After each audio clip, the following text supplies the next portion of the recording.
What's up everybody, it's Sean here and I am back today to give you guys a review of the Air Jordan 5 Retro OG in this reimagined black metallic colorway. This is the latest in Jordan Brand's Reimagined series, which takes original or OG colorways of Air Jordans but gives it a slight twist. So this is the first time they've done a reimagined Air Jordan 5, and they've decided to bring back the black metallic Air Jordan 5, which we last saw retro back in 2016. So these drop on February 8th and they retail for $210 US or $270 Canadian, and these will be available at most major Air Jordan retailers, including the Closet Inc. here in Canada. The Closet Inc. is an independently owned and operated sneaker boutique based right here in Southern Ontario in Canada, and they offer some of the best prices in the entire country. They're my go-to shop and they've been supporting my channel for years now. So for all my Canadian viewers out there, I'll link their socials, their website, all of that good stuff down below, so check them out for their release details and be sure to support the independent shops. So the official colorway for this shoe is black, white, metallic silver, and fire red. And this is one of the original colorways of the Air Jordan 5, which debuted back in 1990. This time though, being that this is a reimagined release, there's some slight tweaks to this shoe that make it slightly different from your classic metallic 5, namely the light colored piping on the edges of the panels and more reflective detailing. First things first though, here's a quick look at the packaging, and this comes in this OG style box. So we have this black lid with a red colored Jumpman. On the sides of the lid, we have Nike Air branding, also done in red, and then the bottom of the lid features that classic cement print. So diving into the details of the shoe itself, the majority of the upper is crafted out of synthetic nubuck. So this isn't a genuine leather unfortunately, but that makes sense considering the originals were also crafted out of technically a synthetic nubuck called Durabuck. So covering the front toe cap, we have another layer of nubuck, and you'll see how the edges are painted this light gray color, almost looking like it's reflective, but it's actually not. So we have another nubuck panel here on the mid panel, and then the eyelets are covered in this black colored TPU. So you can see we have these three panels, one at the very top as well. On the mid panel, we have that signature netting. This is done in this translucent finish. And then covering the ankle collar area, just like any other Air Jordan 5, it protrudes out, giving it this bulbous look. And similarly, just like any other Air Jordan 5, the top collar is also asymmetrical, where it's a little bit lower on the lateral side and a little bit higher on the medial side. And this is done to balance mobility while giving you ankle support. Covering the bottom of the heel, we have another layer of synthetic nubuck. And then instead of the embroidered Nike Air, we have this fused Nike Air branding, which is done in this reflective finish in silver. As far as the laces go, so this pair comes with two different lace options. The standard lace that they come with is a flat style white lace, but if you want to give the shoe a little bit more of a traditional look, they also come with a flat black colored lace as well. And just like the originals, the laces intertwine through this plastic lace lock. This is done in a mix of clear plastic and red. And then beneath this, the bottom half of the tongue is covered in another layer of translucent netting. But then the top half, this is entirely covered in this reflective silver 3M layer, but we have a red colored Jumpman embroidered at the very top. And then on the back of the tongue, like any other Air Jordan 5, we have this upside down Air Jordan tag. The back of the tongue and the interior of the shoe, this is covered in a black colored liner. And then for the insoles, these come with an actual polyurethane foam insole, which is pretty well padded. It's covered in this red finish on top, and we have Nike branding pressed onto the heel. And hanging off the shoe, it also comes attached with this square Nike hang tag, which is done in this semi-translucent finish.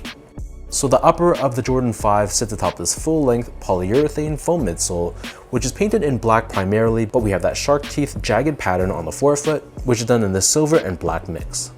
And then encased within this midsole, we have Nike Air technology. This is visible on the heel through this window.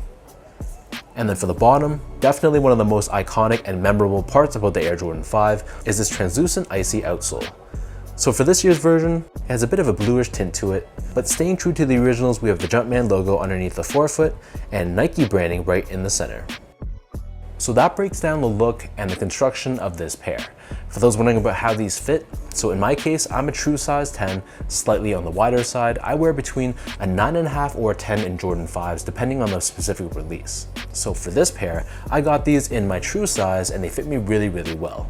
I don't feel like they're really roomy whatsoever, so for you specifically, whatever size you normally wear for most Air Jordans, I'd go with that same size for this pair and it should fit you fine. Next up in terms of the comfort, so all in all there's really nothing special about the comfort. It feels relatively flat and firm underfoot, and there's really not too much softness or give with this polyurethane midsole. That makes sense though, considering this is tech from the late 80s. So if you're expecting something that's comparable to like modern day sneakers, then you're gonna be sorely disappointed. But for a retro 90s Air Jordan sneaker, they're gonna be fine as long as you have your expectations in check. I find them to be more comfortable than an Air Jordan 4 just because of the toe box. It just has more of a generous fit. So I don't feel pain or pressure points along the pinky toe area, even though the underfoot feeling is nothing to write home about. Finally, in terms of the quality and craftsmanship, so first off, the material quality was really nothing special. Like I mentioned, this is just a synthetic nubuck, so there's really nothing premium feeling about this sneaker. And aside from that though, I thought the build of the shoe was okay. I wasn't in love with the shape of the toe box. I don't know if you guys can see that here.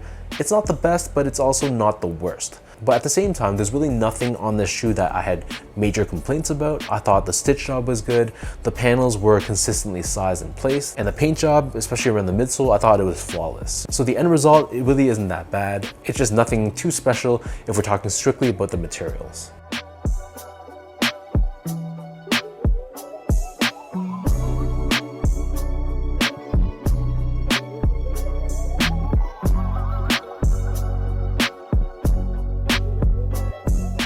So with all of that out of the way now, let's toss these on feet, I'll lace them up, and let's show you guys how these look.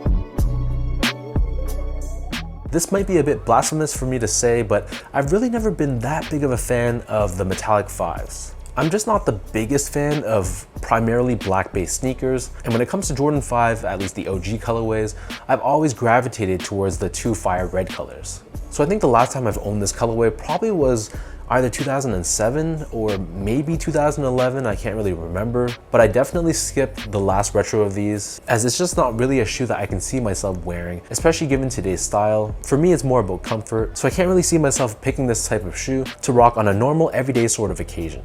Everyone's taste is different, that's the beauty of sneakers. Let me know in the comment section down below, what do you guys think about this pair? I know this is an OG colorway and it's extremely popular for a good reason. It's just personal taste is never really spoken to me. So leave your thoughts down below, let me know what you guys think. If you guys enjoyed this video, be sure to like, comment, and subscribe to my channel if you haven't yet.